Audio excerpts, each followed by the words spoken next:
And a lady Mm, stood up at the end and said, with all the negatives that you said, why would you not just go and self-publish your book? And good I question. was, and the comment was, and I really appreciate it because one of the agents I know is extremely committed to traditional. Mm, And she said, you know what? Self-publishing is becoming a legitimate way to go, but you do it in isolation. You don't have support.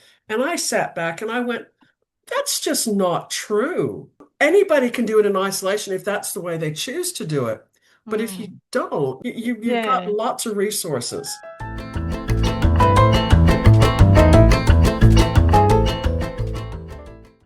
Hello, everybody, and welcome to Unfiltered Voices, the podcast that is all about busting the myth that self-published is second rate.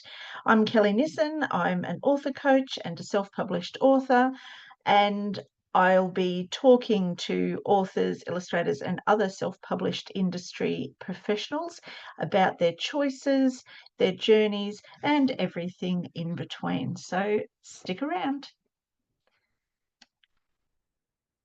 Hello, everybody, and welcome to Unfiltered Voices, and a special welcome to today's guest, Maggie Walters. Thank you for having me. It's an absolute pleasure, Maggie. So, I'm just going to give everybody a little bit of background information about you. Maggie Walters is the author of two memoirs, Split, which came out in May 2024, and Fractured Motherhood, which is due for release in March next year, 2026. Her writing explores trauma, dissociation, adoption, and the long arc of healing, blending raw honesty with lyrical craft and illuminating how the past echoes through identity, family, and love. Maggie is also a sought after speaker who tours nationally and uses her lived experience to challenge stigma around complex mental health.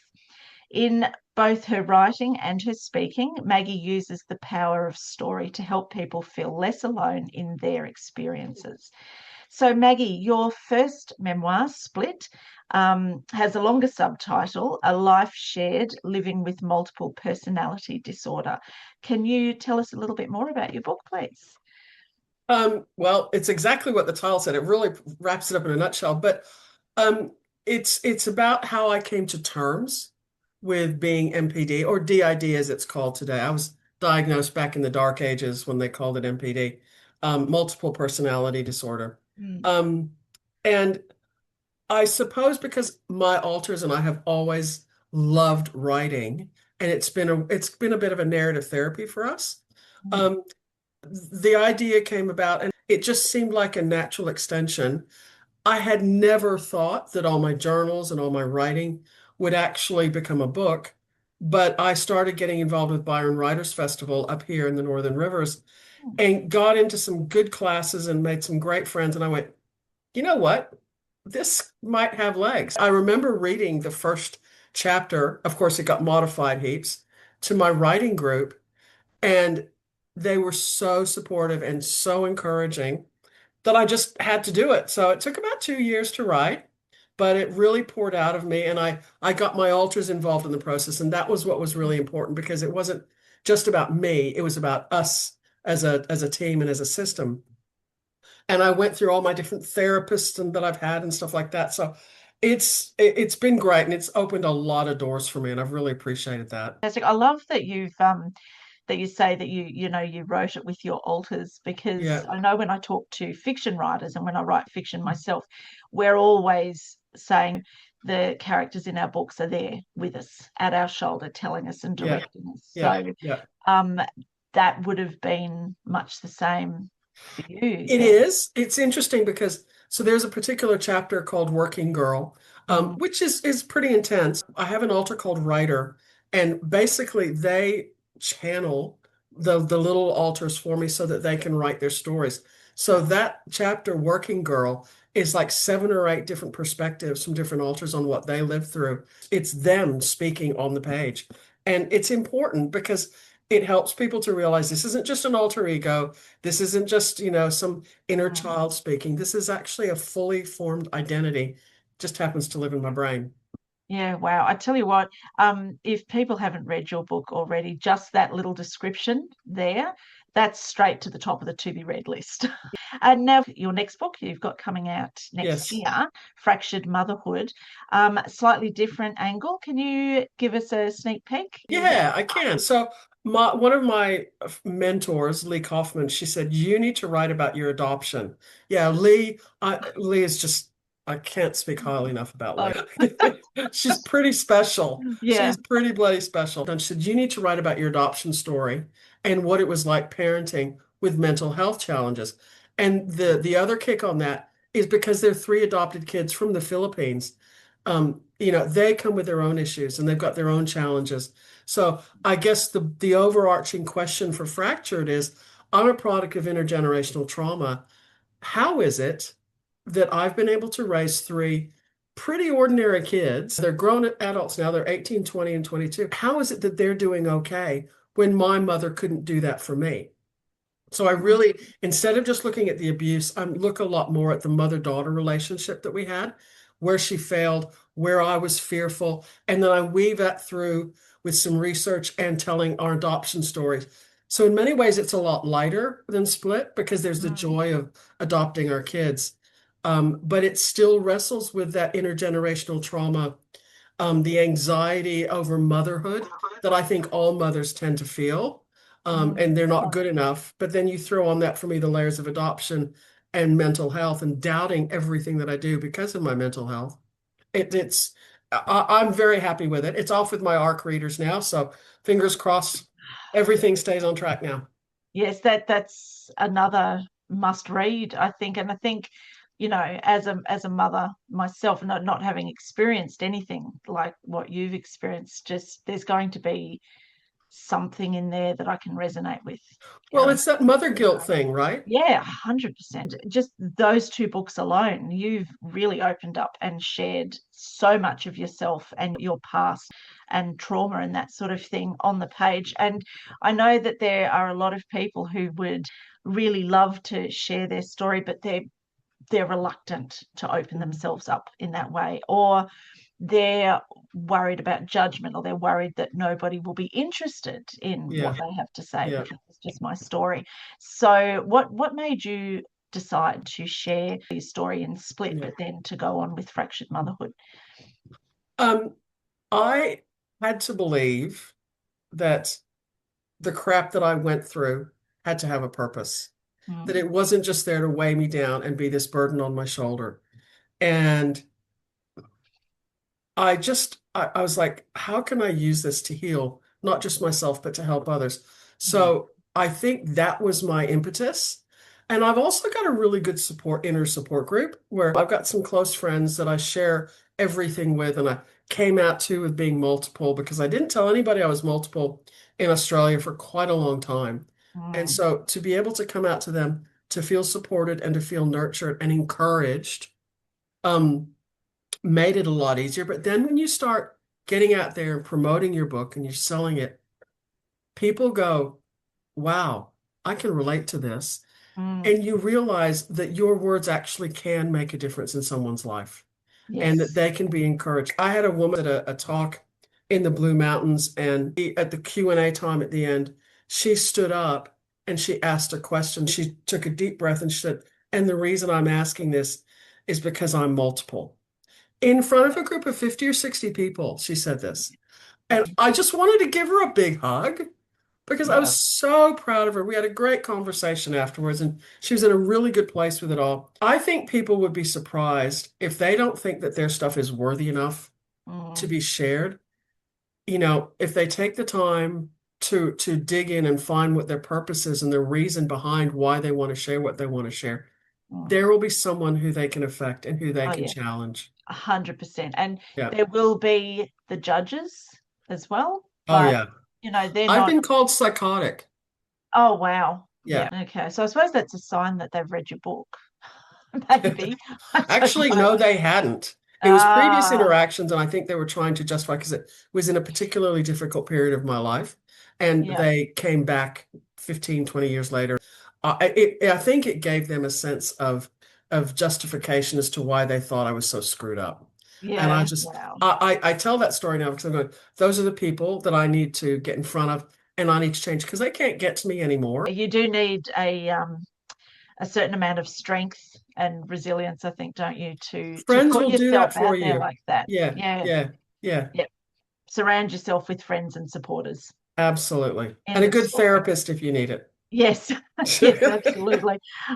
So, is there anything that you'd do differently now, either with the self-publishing route or with your memoirs?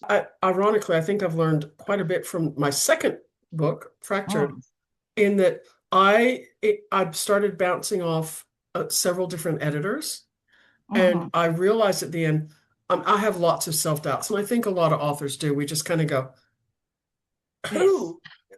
Yeah. How did I think that this actually is any good?" Yeah. And this Yeah. is just a load of crap, and I'm selling all this sort of, and because I was bouncing off of several different editors, all very good in their own right. But what I ended up with was three or four different perspectives rather than just finding one person who could go from the developmental edit through to the line edit and Hmm. give me some consistent feedback for manuscript development.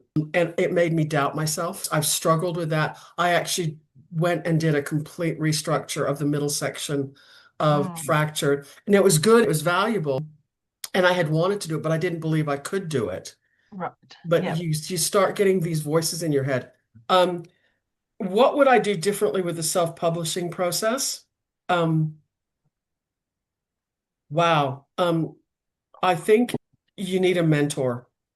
Yes. I think it's really important, and there's quite a few of you out there that do a really good Mm, job at taking people by the hand and helping them understand the process that they need to go through. mm, And make sure that you've got a good writing community around you.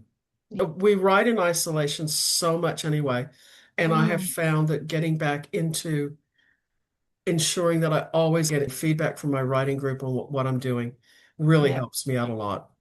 Yeah, absolutely. And that leads into the next question that I have. Your best piece of advice that you would give to somebody starting their self-publishing journey. And again, that's surround yourself Yeah, with supporters, surround yourself with people yeah, who have been there, done that, who know what they're doing. yeah, So, although sometimes I think, do I actually know what I'm doing here? The gateposts change, or you yeah. want to do something differently, I or also think whatever. there's a lot So, of misconceptions about what the indie industry is really like. I yeah, was at a meeting not too long ago, and it was a state of the industry panel, and it was two agents and a publisher. So, yep. of course, it's fully trad, but they were talking about the struggles and everything that you have to go through, keep fighting because you never know. And a lady Mm, stood up at the end and said, with all the negatives that you said, why would you not just go and self-publish your book? yeah. And Good I question. was, and the comment was, and I really appreciate it because one of the agents I know is extremely committed to traditional. She said, you know what? Self-publishing is becoming a legitimate way to go, but you do it in isolation. You don't have support. And I sat back and I went, that's just not true. Yeah. Anybody can do it in isolation if that's the way they choose to do it. But if you Mm, don't, then you've got yeah. lots of resources. Yeah, exactly. Technically, what she said there about doing it in isolation is true if you don't know who to get help from and that Yeah, sort of thing. Or if your mindset is, I've got to do all this on by myself, definitely. And I've spoken to people that, choose self-publishing because they like that element of control. yeah, But part of the control is choosing who you work with as well, choosing your illustrator, choosing your cover yeah, designer, choosing the editor that resonates with you. So yeah, it was an interesting response then yeah. from her that, if you self-publish, then you're out there in the wilderness on your own, but you don't have to be, Yeah. I think. No, you So certainly don't. There's a really growing community. And mm, I do wonder because of the way it's done here in Australia, where you still can, you can still approach publishers without having to go through an agent. As much as my friends support me, they still want the trad deal because yeah. there's something magical about this trad deal. Build it and they will come sort of mentality. And it's like, Mm. no, there's so much more to it than that, you Oh know. yes. Yeah. Um, so. Yeah, I have spoken to a lot of people on this show who, when I ask them the question I'm just about to ask you, actually, is they say, yes, but my ultimate goal is to get a contract. And I'm like, okay, so we still have that mindset that to be a real author, you have to have a traditional publishing contract, Yep. which we know is not true. Yeah. But it's about changing that mindset. And I think we've come a little way, but there's still clearly a long way to go Yeah. with that sort of thing. So my question to you then is that question, and I'm interested to hear your answer. You've had two books out in relatively quick in the publishing industry succession. Yeah. And you've got your speaking career, obviously. But as creatives and in this industry, we're always looking at the next thing and we want to achieve more. So is there a milestone that you haven't yet reached that you are hoping to reach as an author? Um, for me, what has happened is I've evolved over the process of writing Split and Mm, Fractured and realized that I'm not just an author, I'm an advocate. And I really want to advocate for yes. mental health and for the Mm, stick and reducing stigmas and changing that whole narrative around complex trauma and mental health situations. So I see my books as a tool, and I think that's a metamorphosis I've gone through. Oh, mm. sorry, what was your question again? Sorry. What's one milestone that you're hoping to reach So as an I author? guess my milestone is to get in front of a bigger stage. Hmm. Um, I would love to do something like a TEDx, you Oh, know. yes, that's Um, the ultimate, isn't it?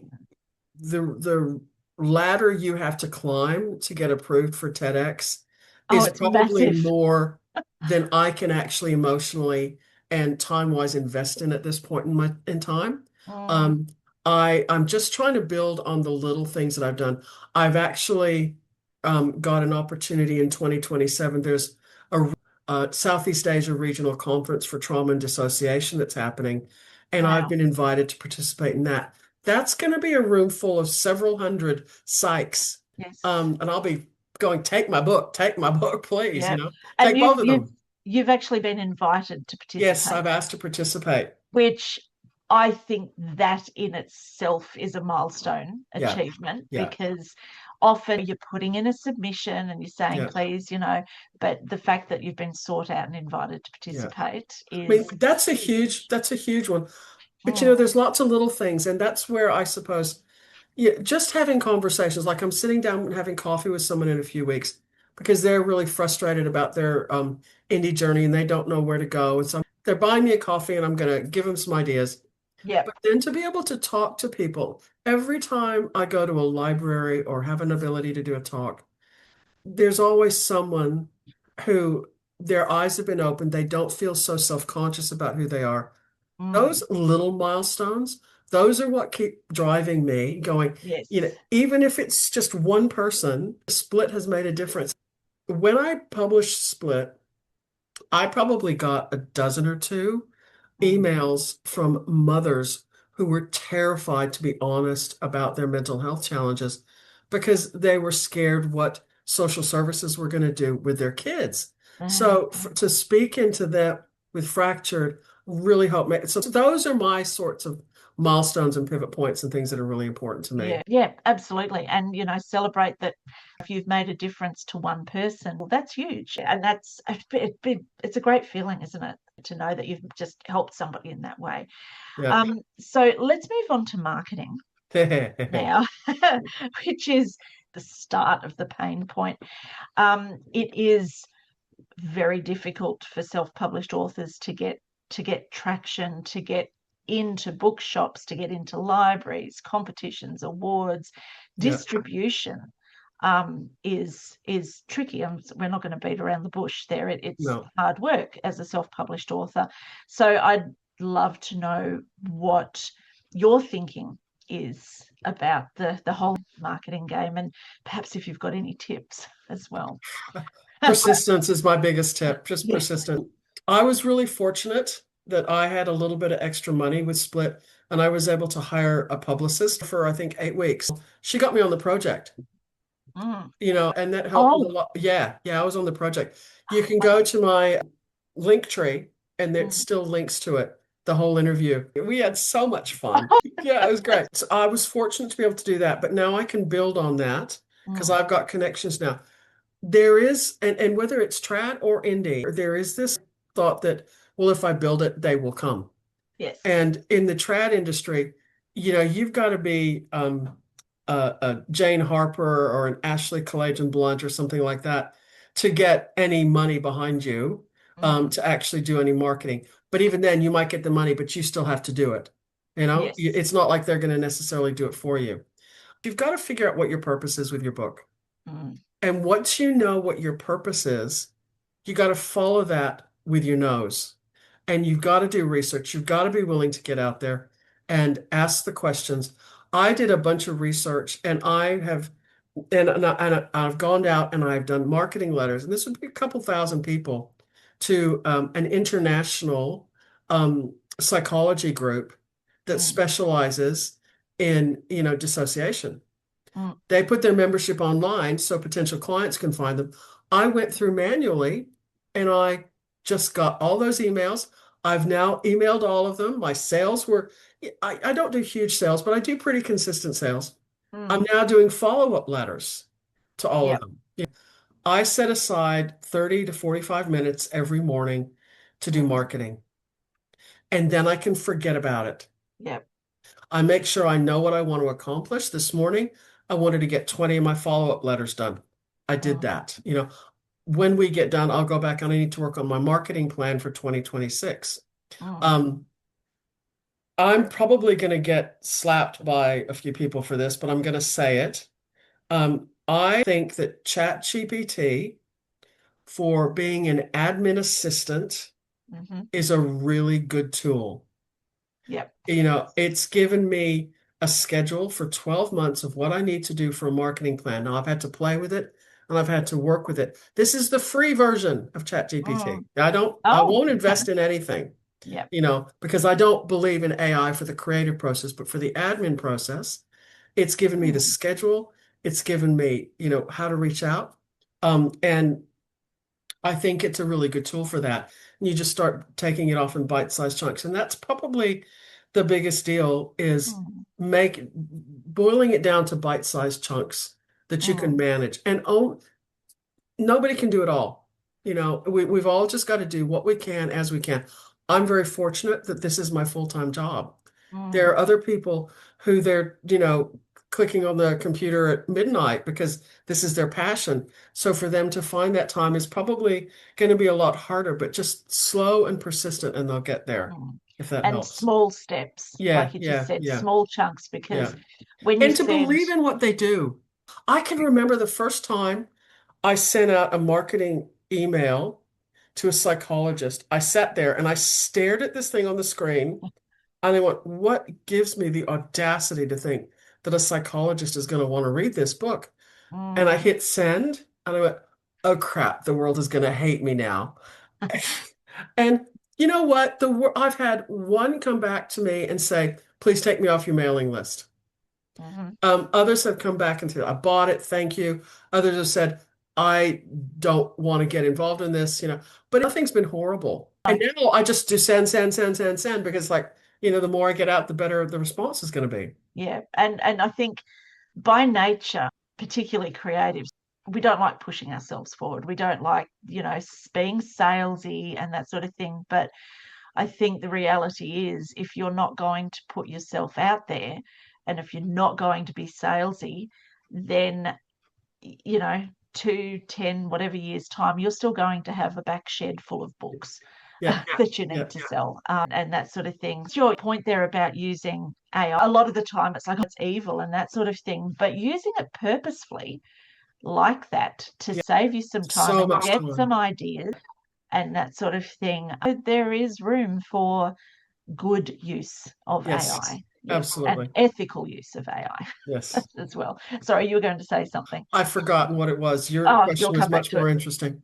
I don't know about that. Anyway, so you've touched on the expense as well, and you mentioned that you'd hired a publicist, which Yeah, not everybody can afford to do. And thank you for acknowledging that, because I think it is important to acknowledge how expensive it is. And some people need to find workaround that yeah. they can afford, and that sort of thing. And I'm not sure where I'm going with this question. So where do you start with marketing, which you have talked about? But it's that ultimate question. We put a lot of money into self-publishing and making our books shine. How do you make money from it? Yeah, okay. This is a very, very, very good question. Mm, Um, because like for me, what I'm doing when I first launched my website, and every author needs a website. I'm fortunate that I've got a bit of background in web, so I was able to put my own together myself, mm, using a platform. Um, I'm getting ready to relaunch my website because what the first website's all about is about split. I'm recreating my brand so that it's about me as an author and an advocate and a speaker. And that's where mm, the money comes in. So I look, what are the ancillary things I can do? I've started teaching workshops. When I go out to festivals now, say I've got these two books mhm, and I can also teach workshops for you on memoir, on a few different things that I like to talk about. mhm. And that makes me much more appealing. And, Yes. I don't even discuss money. They say, what do you charge? And I say ASA rates, Yep. and they accept that. Libraries are really good about accepting that, Yes. and which is really nice. It is becoming a little bit more known. So, for people who weren't aware, you said ASA rates, that's the Australian Society of Authors. Yep. And they have a published rates, like recommended rates sheet Yeah. for speakers at different locations and that sort of Yeah. thing. And I think it is becoming more commonly known and accepted that, if you say to festival owners, libraries, that sort of thing, this is what I charge, it's ASA rates. There is an industry standard for Yeah. that. It And also makes it really easy to not talk about money because yes, true. who really wants to talk about money, to I be know really honest? it's You that know, awkward question, isn't it? It's like, how much do it's you charge? Oh, yes, I know. So when it's like, and sometimes people can't afford to do that, and they'll say, "This is what I can afford to pay you." yep, 90% of the time, I'm going to say yes. And also, yes, depending on the location and what's going on. Another tip is to do your marketing with your mates. I exactly. always have a friend who comes along with me to when I sell my books and do my talks, and they do all the transactions for me on my Square, Nice. Yep. and it means you're doing it with someone. And I'm hanging out with writers. How could that not be fun? I know, right? And Yeah. it's not work then, is it? Yeah, It's no, just, it's not. And I'm selling my books. yep. So that'll be the cash that'll come in. So it's all swings and roundabouts, really, isn't Yeah. it? Yes, You're not going to earn a living off of this unless yep, you're Stephen King or Jane Harper or you get a movie deal. yes, But yep, it's about the enjoyment and the fulfillment of what you're doing. If you can yes. make a few bucks along the way to pay the bills and to help, with the income, then hey, bring it on. Yes, yep. And just having that understanding from the public that this is what you do. Yeah. No, you're not earning bucket loads of money for that's Yeah. the other thing that has to change, I think, is public perception about how much authors earn, traditionally published or not. It's not much, really. It was the final tick in the box for me when I was trying to decide to go indie or trad or continue to push the trad. I Mm, did try the trad route for a little while, and I would get agents go, I really like this, but I have no idea how I'd sell it. And mm, that was my key. I went, if they don't know how they'd sell it, then that's a really big red flag because I need to know how to sell it. So I'm obviously not mm. selling it to the agents well enough. So I thought I can work around this. And I went to this marketing course at Byron Writers Festival with Anna Featherstone. Oh, I And know, Anna. she Yes, is just yeah, a gorgeous human being. It was all about marketing. It was trad or indie. It was just all about marketing. And we got to talking afterwards. So I was going, so I hear that trad authors are lucky to make 10%. 32.99 book, they're going to be lucky to make $3 off of that. And she held up her book. She said, I sell this book for 38.99, Yeah. and I see 20 to 25 bucks of this, you know, Yes. and it's my money. It doesn't go through multiple hands. I like the idea of the control. And I'm like, that net income figure is really, really appealing. And then I went, okay, if I'm going to pursue this, then I had to really look at the nuts and bolts and the admin, because there is an extraordinary amount of admin that can be required Yes. to get yourself set up to do it right. If you were talking to somebody who was thinking about sharing their story and was a little bit doubtful, what would you say? What's your one message that you want to put out there to people who are maybe sitting on the fence a little bit So this would about be like sharing their specifically story? memoir, are we talking about? Uh, well, memoirs are your area, Yeah, so yeah. yeah, let's stick with that. So when I talk to people who are going, I don't know if my story is worth telling, it's Mm, certainly not as big as your story. And like everybody's story is important. It's how mhm. you choose to tell it. And readers love the detail, and they Yes. love getting inside your mind and understanding how you view the world. That interiority is huge. And Mm. it's like, if you are emotionally honest about how you tell your story, you'll have a great story. That's nice, succinct, Yeah. straightforward. Yeah. Your story deserves to be out there, Yeah. and come walk with me, Yeah. really, That was something I learned from Lee Kaufman. She Yeah, kept yeah. pushing that with me. So she's I I actually did a workshop years ago with Lee as well, and yeah, would imagine she would have said something very similar to that, and she was the person that made me think, you know what, maybe my story is worth telling as That's well. exactly right. So Yeah. yeah, there are Yeah. some amazing mentors out there. They So really are. Maggie, what's next for you? Um, you're gonna laugh at this. I'm actually gonna start writing fiction. Oh my I goodness. know. Excellent. Yeah. There will So be a little piece of you in that fiction though, there will right? be a So, huge piece of me in it. yeah. So I actually have spent a lot of time listening to podcasts. I had this idea. I held it really close to my heart for quite a long time, Mm, and I shared it with a couple of people, and they went, that could be really interesting.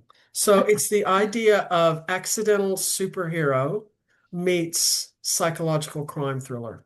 So yes. the whole idea and is that it's a woman who's full-blown DID. Mhm. She's high functioning like I am. And instead of the stereotype that is out there about how alters are dangerous and scary and all that sort of stuff, her alters are actually her superheroes. She's an investigative journalist, and they help her get through things and discover stuff. And so far, I've got 3 books lined up for this series, but it'll be a nice change for me because memoir is very heavy to write. It's Yes. personally cathartic, but it's really heavy. But this will be fun. I Mm, actually, I was thinking something the other day, and I went, if I did that, then that could help with that. And it was like, I can actually do that because it's fiction. I don't yes. have to stay in my storyline. And it's just like it'll help reducing stigmas, and it'll perpetuate the story of what it's like to really live with Mhm. DID. And I actually went out to the DID community and a couple of groups on Instagram, and I asked for people if they'd be willing to share with me in confidence what their systems were like so that I could pull, because I didn't want to just use my system as a reference. I wanted to look at how other people did stuff. I uh, hadn't even written a paragraph of this story yet. I was just trying to get ideas. These people were coming back to me with ideas going, thank you for listening to us. Thank you oh, for that's wanting to amazing. know our stories.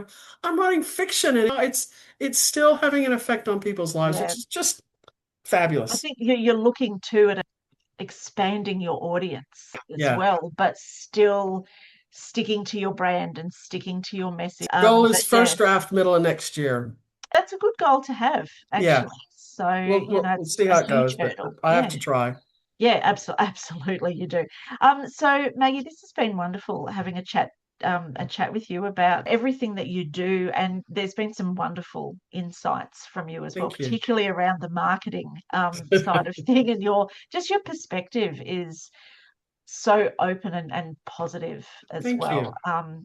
I know people will have gotten a lot out of it, but before we go, very importantly, can you let everybody know where they can find you, perhaps book you for speaking, Yeah. and also find your books? Because I You can always go to my website. Everything is there, maggie-walters.com.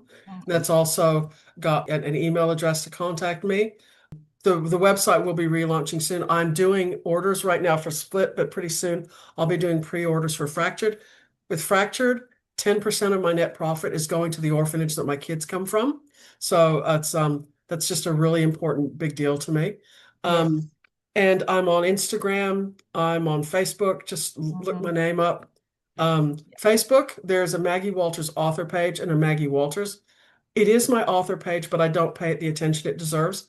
You're best off following me on Instagram, also on LinkedIn as well. Yep. So Excellent. So, yep, everywhere that good authors hang out, yeah, basically. and, Yes. and with all other indie authors, because we can't get into bookstores, all the books available on Amazon and all sorts of different places online. So Yes, yeah. Which is good, I think, if you live overseas and that sort of thing. But I yeah, always advocate too, if you have the means to purchase books directly from the author, because yes, Amazon royalties are, yes, cup of coffee, not. another conversation. Yeah, We won't go exactly. there. Awesome. Thank you so much, Maggie. Have a wonderful day. Thanks for having me.